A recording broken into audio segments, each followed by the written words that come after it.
Hello, everybody, and welcome to another My Music. Today, I shall be speaking to Valentino, who is gracing us from whereabouts in the world? I'm in New Hampshire, USA. New Hampshire, USA. We have to clarify that because obviously we have Old Hampshire over here. Many Hampshires to keep them straight. Many Hampshires. Yes. It's amazing how many. When you look at the map of America, it's one of the English pastimes to go, oh, they stole that. Look at that. They call that Bristol or that Newport or whatever. Of course, these are all places in England. Everything is so stolen, including the land. But all the city names, everything is just copied. Everything. My town is Dover. Dover. Yeah. Have you ever seen the White Cliffs of Dover for real? For this side? One day, my friend, you will have to. We'll be back to speak to Valentino about Burn Kit straight after this. Keep on, don't stop.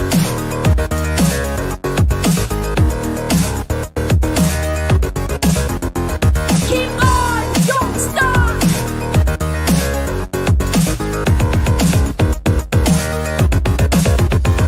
Keep on, don't stop.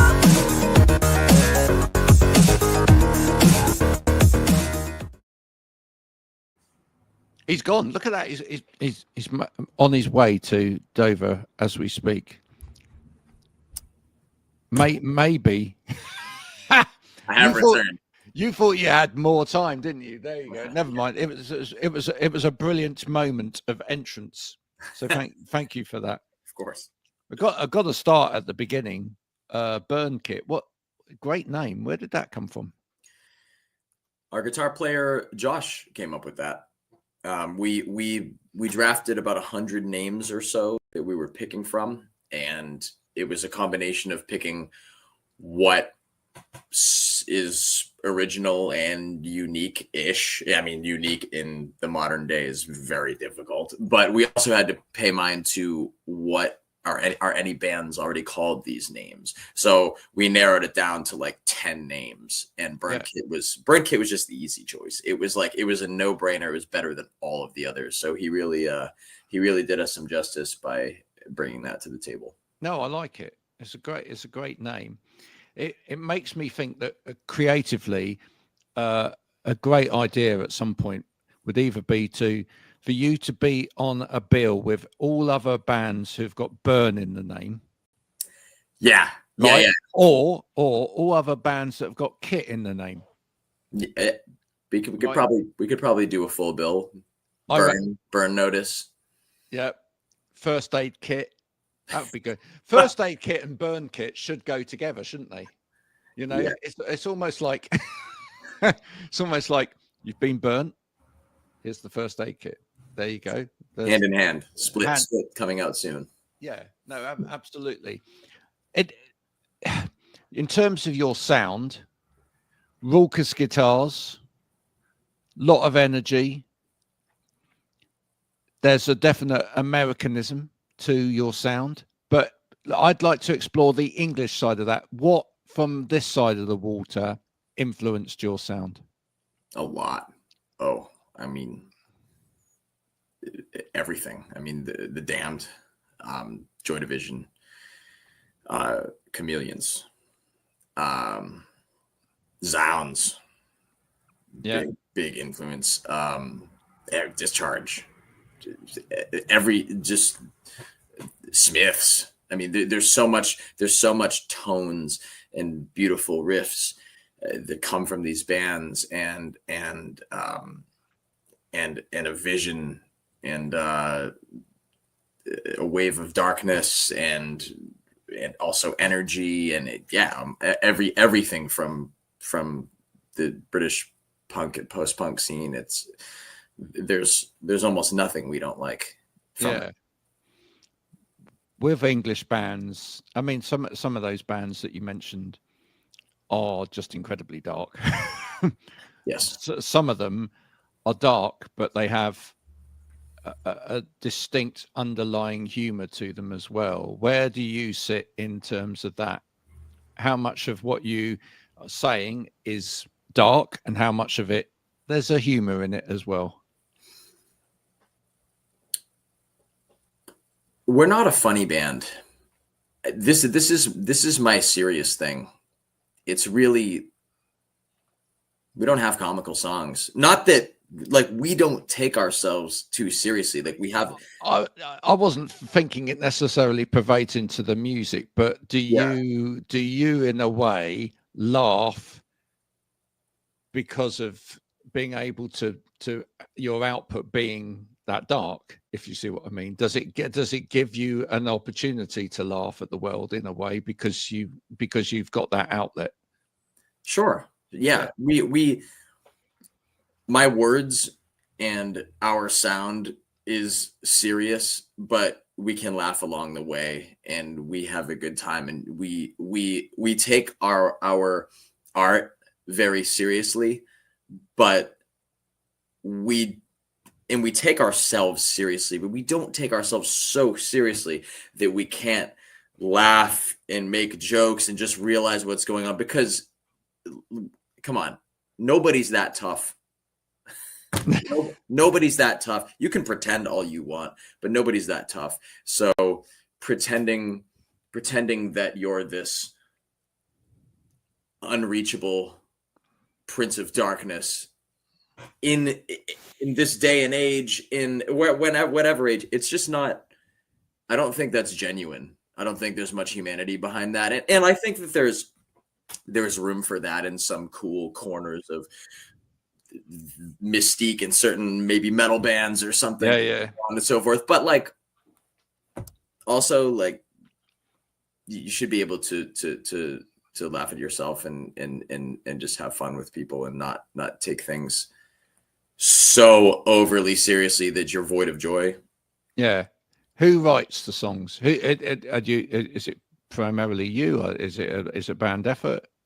So there are no rules per se, but what has happened is I end up writing the songs, typically speaking, and what I will do is I will demo the songs out here.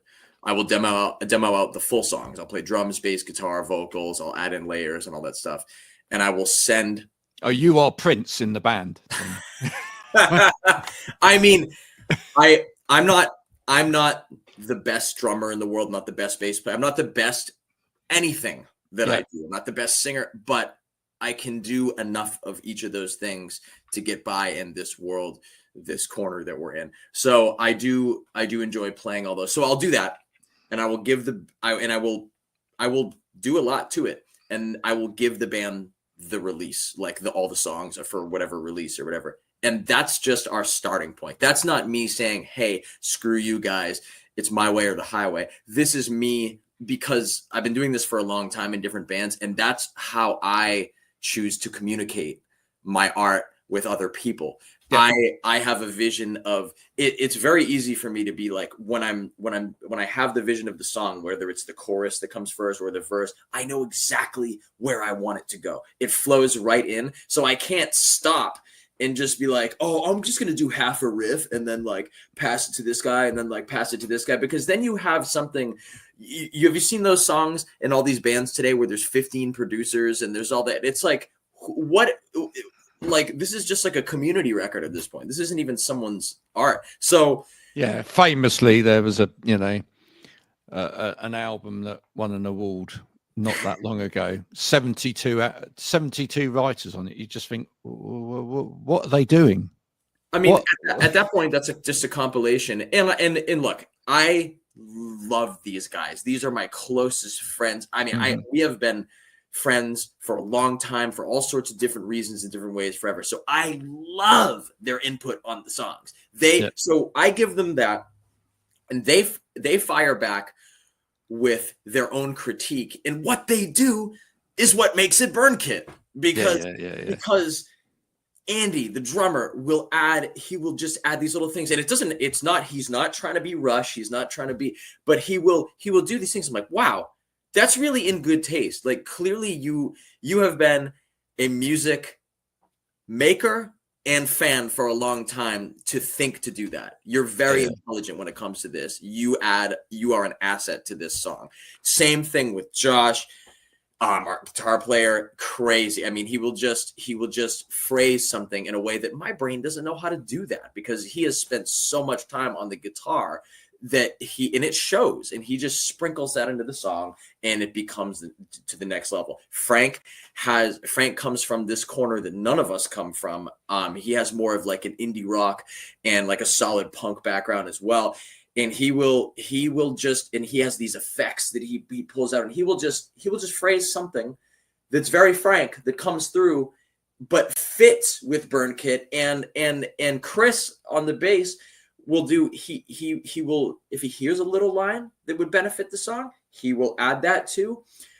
And all of these guys doing this just takes the demo that I gave them, and by the time we add all our tweaks and we rehearse it, and we re-demo it as a full band, it's night and day. So it is really elevated by the time that the full band actually demos out the song compared to when I gave it to them. So that's just our starting point. So that's what typically happens as far as the writing process. Although this song, Looking Through the Window at You, that we have recently put out a music video for and a split 7-inch for our most recent single, that's a song that Josh actually came to the table with. And he gave me a verse and a chorus, and I structured it, added in a bridge, and then he went back over the bridge with something way more spectacular. And that's how that one came to fruition. So that's kind of how it goes. That's nice. Do you know what would be great is when you watch this back later and the other guys in the band watch it back later, they'll see how much you love them. That's true.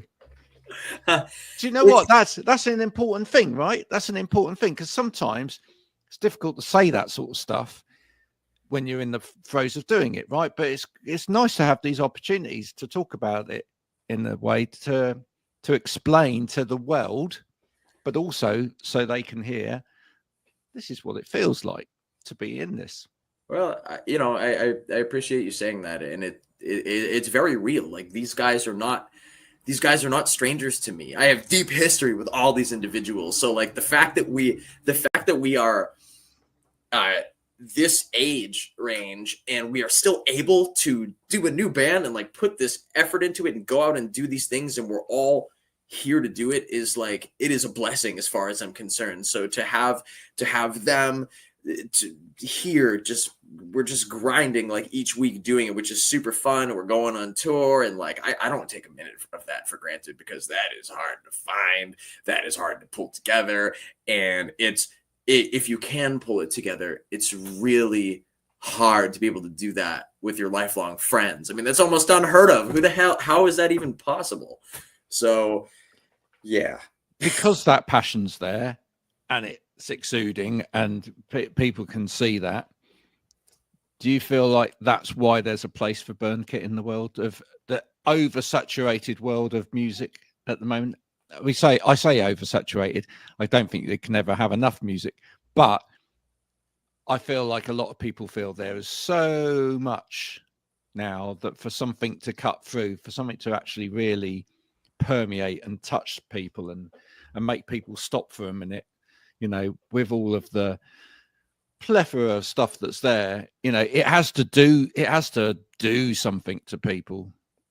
I would wholeheartedly say yes, because and I will say why, because, and with respect to all artists of all types, not everybody can go on tour. Not everybody can. I understand that some people with wonderful output are not available for physical travel. They are not. They don't. It's not their thing. So with respect to all that, I would say yes to your question, because Burn Kit will bring it to you. We, every night live, there's an energetic connection with folks that we have never experienced personally before we did specifically this band. And a lot of these people are saying that they've never experienced either, or they've so seldom experienced, and it's refreshing. And we will bring that to you. We will bring that to all the main areas, but we will also bring that, we will bring that to Riga, Latvia. We will bring that to Sarajevo, Bosnia. We will bring that to Alabama. We will bring that where we have gone to all these places, and we do our thing each night in these different environments for these different crowds, some tiny, some better than others. And to me, if I was a consumer, I would vote that as worth my time personally. I'm not saying that because it's my band. I look back on my old bands and I'm like, oh, this is boring. So, and that was still me. So I give myself credit where it's due, and I no credit where it's not due. So I would hope to the listener in this bombarded world that there is room for what we're doing. I graciously ask of folks. Interesting. Second interview today, which has gone exactly the same way. That was earlier. I spoke to a band from the UK. They were all in other bands. Their very definition of all of the other bands that they were in, boring. They've now come together. They said that basically the main criteria in terms of this band was A, they all passionately wanted to do it. B, they all actually get on and they all want to be in it for each other. And it's coming across. The energy's coming across. It sounds like they're on the right track. That's totally. Question for you then: why do these other bands exist that everybody's been in one, right? Which are boring. Why does that happen? Just for the lay person that may not be has ever been in a band or has ever, I have, but some people out there possibly haven't. Some people might listen to this and go, oh, so why would people do that? Why would that even be a thing? Why would you stick in a band where it's boring? Do you have an answer for that? Yes. There are two reasons that people do that. And we'll break this into two categories. One, finance. So there you have bands that have a name that are like, oh, this is actually a source of income for me. Right. Now, in that spectrum of bands, you can tell when they're not passionate about it. You can see it in their vibe, but you can also look and be like, okay, this band hasn't put out a record in 30 years, 40 years. Okay. Where's the passion? They go on tour. They play the same set list over and over and over and over and over. And you can tell that it's a paycheck. It's a paycheck. And I'm not saying that, I guess inherently, everybody has to do something to earn money. So, I guess whatever, but I would never want to do that. I think there's much better ways to spend my time. I'm going to do something local, regional to earn money and not bother with all that. Unless it's like a crazy amount of money earned or something like that, then why would you turn to music for that? That to me is crazy.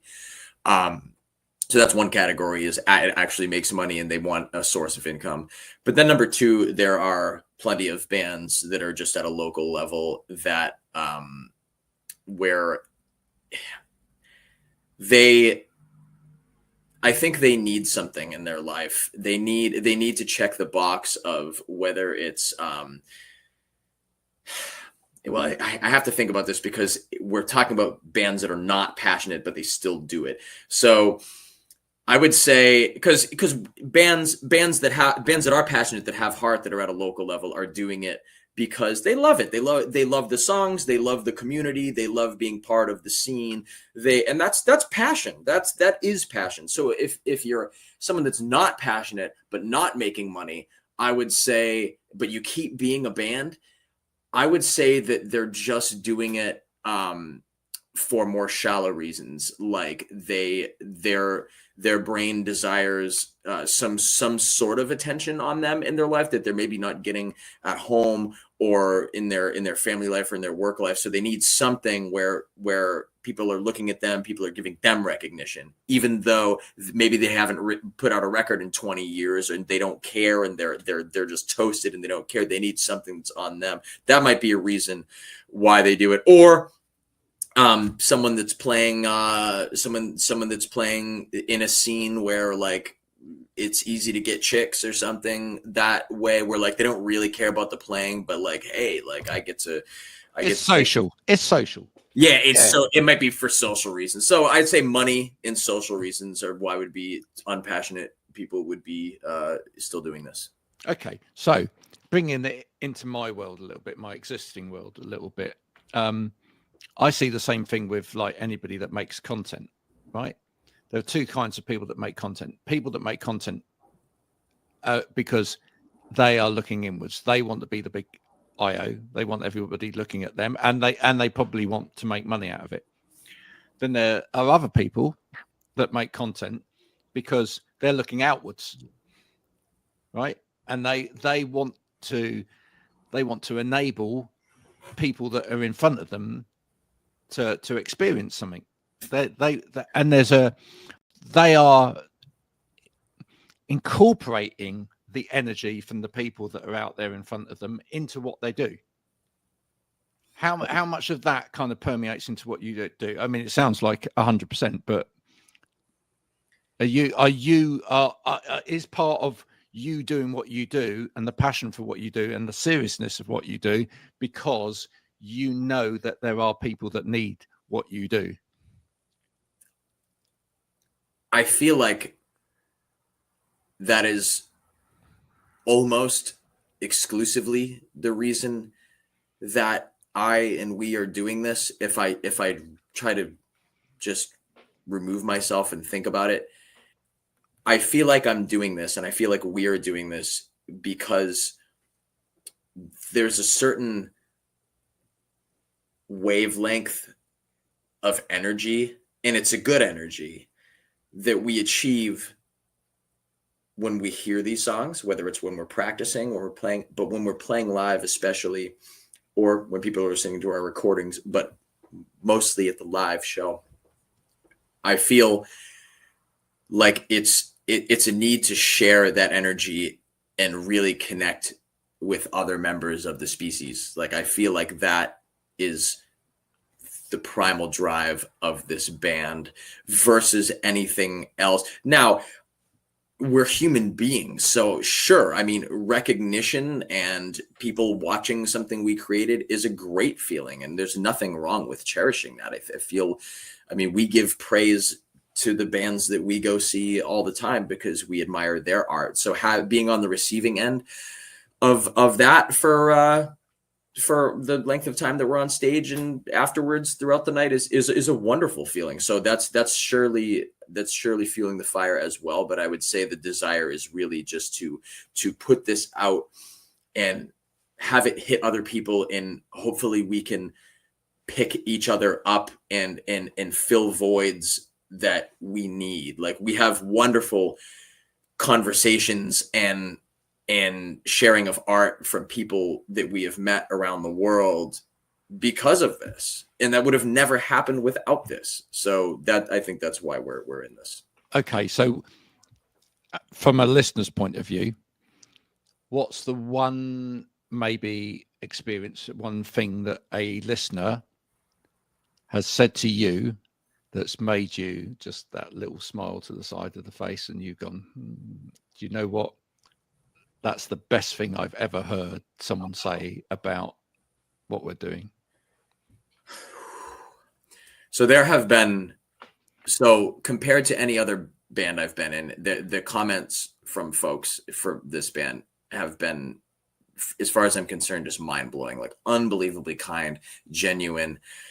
Oh my God. There have been many, many times where I'm like, wow, I think that's the nicest thing anyone's ever said to me. And God, on the spot, thinking of the number one, my bass player, Chris, he said at one point, he's like, you should write down what these people are saying, because he's like, you don't want to forget this stuff. I'm like, that's true. And I started doing it and I can't keep up. Like I can't keep up with it. And it would be great for situations like this. Sorry for putting you on the spot.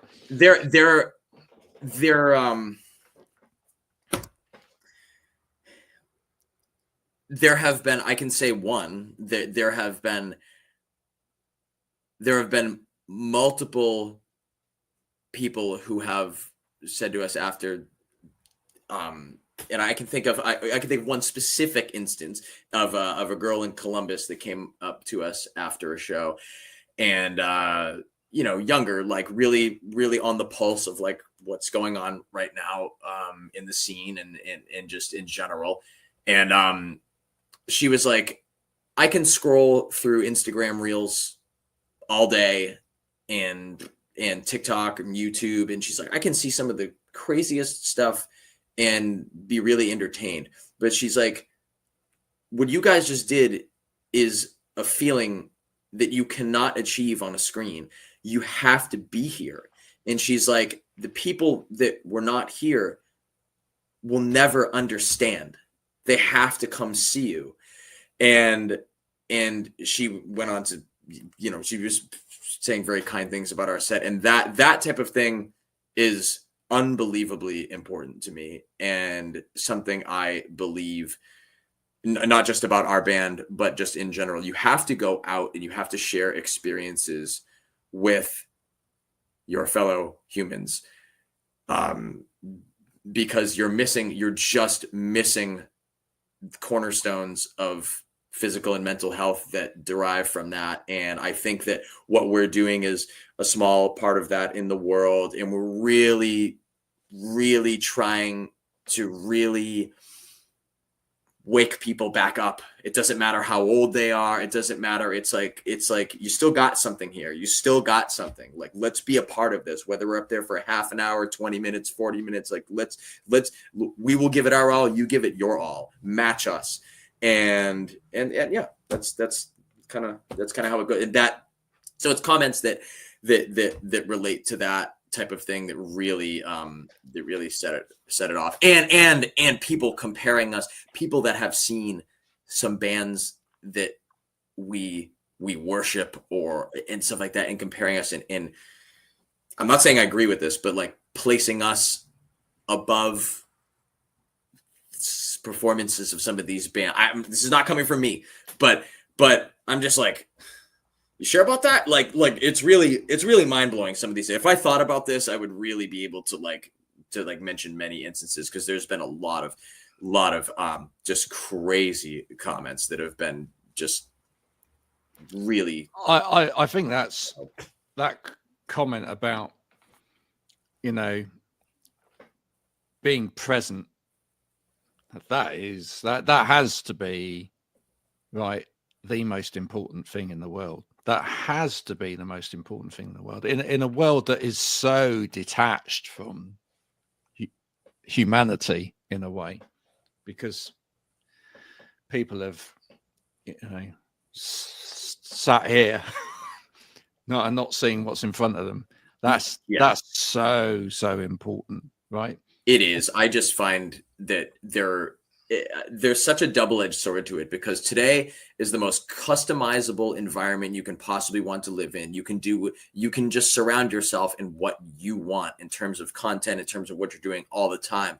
But the societal result of that is mass disconnection, and there is just less physically going on in groups. We're not a lot of the times we're not really celebrating the same things together. We're not really like consuming a lot of the same things together. And we're not even just the consumption part, where we're not consuming the same things together.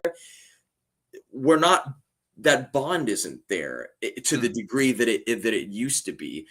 And you see it just creates separation. To me, it's a war. I mean, for me, it's the sort of dichotomy of it is not wasted. The irony of it's not wasted. I try and make material that has real heart to it, that actually touches people, that actually gets people to think. but it's not lost on me that I'm doing it on a platform where, you know, I wouldn't have had this opportunity years ago because, right, I would have had to have, you know, be on TV or Right. radio to do Right. this. Right. I used to be on radio years ago, but Oh, cool. you know, if you weren't in a privileged position to get your own show on radio and whatever, then you wouldn't be doing this. But now you can just do this, right? Right. But then every week I sit in and I interview, not on the music side of things, but for work, I interview people that are like big in the business of marketing or whatever, and I hear the stuff and it makes me go, that's why I'm doing what I do. Because, you know, when people say, I had one earlier this week, and when people say, like, I don't like what I do, but I do what I do because it makes me the money. And actually what people need to stop doing is liking what they do or loving what they do and make stuff that makes them money, not that. Don't make content that you like, make content that your audience will buy from, right? That will go to the top because it meets the algorithm, it meets the basis of human consumption. And they tell you that if you're doing it the other way, if you're doing it the human way and whatever, you're wrong, right? That just empowers me more to go, no, I'm going to carry on doing it the human way. And actually, yeah, it's a slog, but I am going to try and educate people along the way that maybe they're doing it wrong as well. Yeah, I mean, that's a much more admirable approach.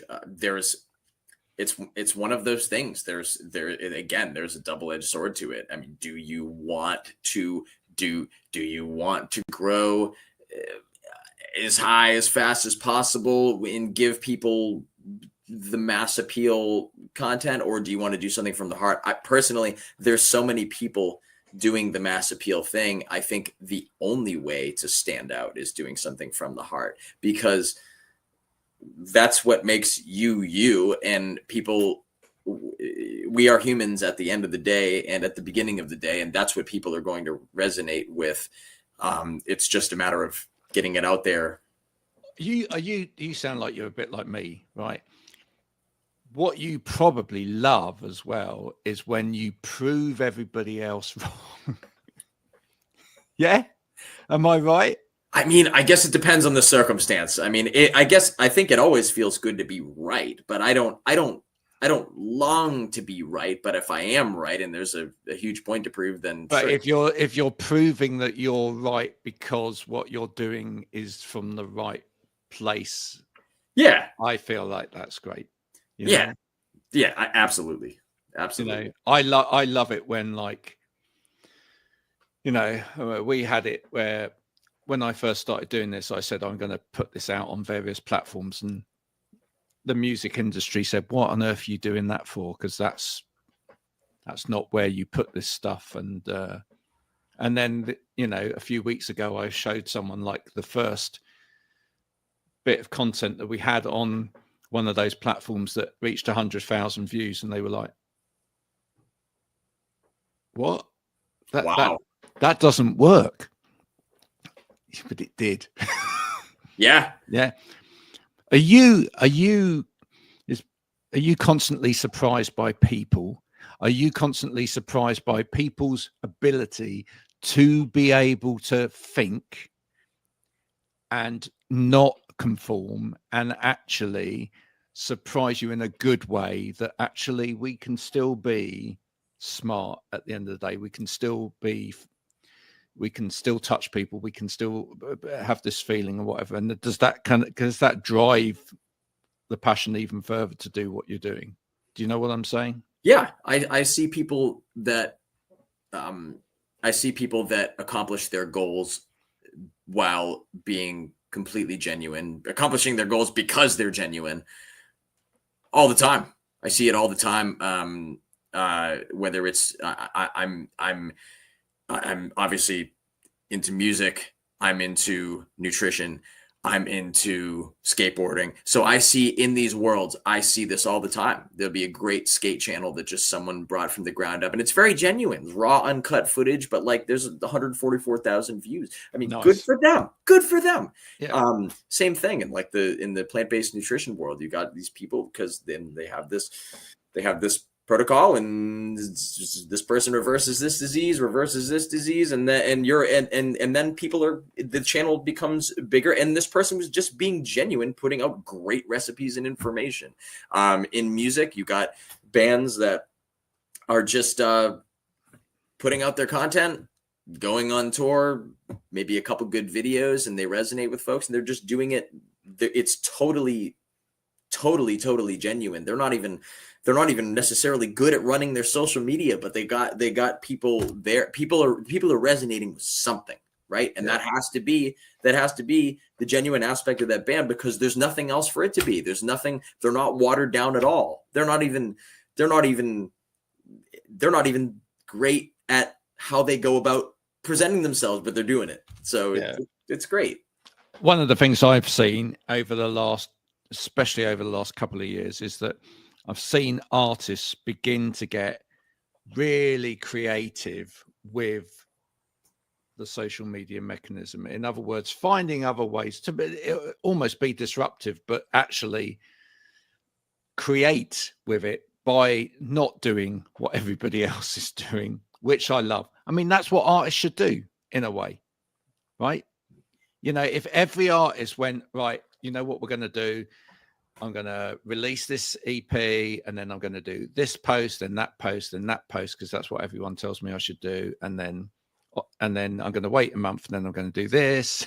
It's like, and you write the book. Like I feel a lot of young artists now are almost like given a Bible of this is how you release your music. Yeah. And I think, no, don't do that. Just do what, come up with something creative, right? Be creative in your creativeness. Yes. Like now more than ever, because of things like what you were saying, all these outlets to put out content. It's as like free as possible now to do whatever path you want. You don't have to follow any trajectory or any rules. You can, and it might work out great for you, but you also don't need to at all, and it might work out great for you. Maybe you follow 20% of the rules. Maybe you follow absolutely no rules. I don't know. What even are those rules anymore? There's no path for anything. This is chaos out here. Yeah. So. People ask me all the time, what's the algorithm doing today? I say, well, you go and ask them. Yeah. I mean, you're talking something that is just, I don't even know how you would actually track that. I don't even know how you would actually accurately track that outside of specific software that can tell you when most of your followers are online or something. I can tell you how you track that. I can tell people how you track that. You know how you track the algorithm? The algorithm is primarily people. The algorithm is primarily people that are looking at content. That's primarily what the algorithm is, because the algorithm just wants to feed what people are doing, right? Okay. So the algorithm is whatever people are, right? How do you feed the algorithm and be successful with it? What you can go two ways. You can look at what people are doing, look at what people are eating, and you can go, right, I'm going to give them what they want to eat. It's a bit like kids, right? I'm going to bring it around to your nutrition thing. Or you can say to them, do you know what? Shouldn't be doing that. Right. So there's two things. You can either go along with it, or you can educate. Right? Yes. You know? I like to do the educational bit. I like to say, do you know what? Yeah. Sod that. Yeah. Don't do that. We're doing this over here. Let's get back to community. Let's do something over here. In fact, let's not tell the algorithm what we're doing. Then it's going to be a bit stuck, isn't it? Yeah. Yeah. Just hide yourself.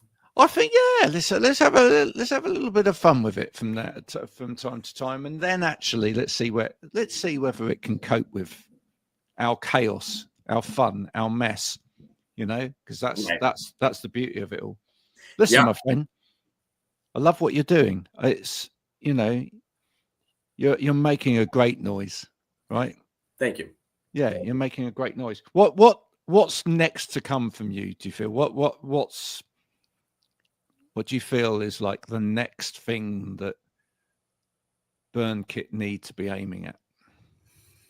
So, I mean, we leave for tour in 2 days. So after that tour, we are really, Get your washing done then, right? yeah, exactly. After tour is the first time in the band's history so far that we have nothing booked, nothing purposely. So we're going to really be jumping into working on our first record, like full length album. And because our sound is definitely evolving and changing, we're still we're still early into this. So we're really dialing in where we want to be, and really getting that out there is our next big thing. We have some other stuff too that's coming along the way to that, on the way to the record. But it really ultimately dialing in and getting that out there. And I want that up and out there before we do a lot more large amounts of tours. Like I really want the record, like, very badly. So I would say that's the next big focus for us. Yeah, you want to tour an album with some Yes. other songs in. We've been touring demo tapes and splits and an EP, and which is fine because we just started. We just got to go play. But I want to tour on the record, and I'm not really interested in doing anything before that. I mean, there's going to be things there might, sometimes there's things that we can't say no to, so we go do them. But I think with where we really want to be sonically, which is like the record is like almost the actual start of our actual sound. It's better than what we have out now. That I don't really want to put ourselves out there before that's a thing. I really want that to be where we're grounded in. So that's the focus. Lovely. And it's a big thing to aim towards an album. It's an expensive thing. It's a time consuming thing. You put everything on the line for that as well, relationships and whatever. I mean, these are all the things that people don't realize, like, that come with making music, especially making long form music like that. Because when you're out until 2 a.m. and everybody else is like, well, where is he? It's 2 a.m. It's like, well, had to be done, the track has to be done, right? Yeah. So the commitment, once you're into that, the commitment's massive. So I wish you all the best going into that. All right. Thank you. And I'm sure other people do too. In the meantime, folks, what you can do is you can support Valentino and the rest of the band in that by at least stopping by on the socials and saying hello. Right. That's a really good starting point. And then if you're listening to the music, if you're listening to the music that's already there, don't just play it. Right. When you've listened back after this, don't just play it. I know that you've got for example, you've got a Bandcamp, haven't you? Yes. Yeah. Go to Bandcamp. Right. Don't go to the other one, even though this is on the other one. Go to Bandcamp and press the buttons and then put a bit of money in the coffers. That really helps.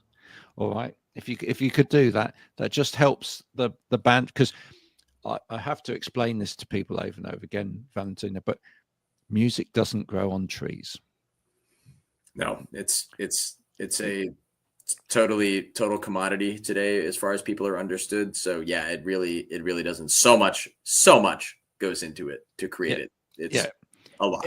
If we genuinely as a society start to believe that music And I know there is such a thing as AI music, but if we start to think that music will just generate itself, just think how bland our lives would be. I don't even really want to think about that. Yeah, that's a dystopian nightmare right there. Yeah. Valentino, it's been an absolute pleasure talking to you today. Thank you for coming in. This has been Valentino from Burn Kit. Please do go and check them out now. We will be back soon with more conversation with my music. If you enjoy this, then please do go and share it with other people that you know in your network. And 581 episodes. And it's all thanks to you. It's all thanks to people that actually listen and share and continue to enjoy what you're doing. I will continue to do it as long as you people out there want it. That's as simple as that. We'll be back soon. But until then, from Valentino and me, bye for now.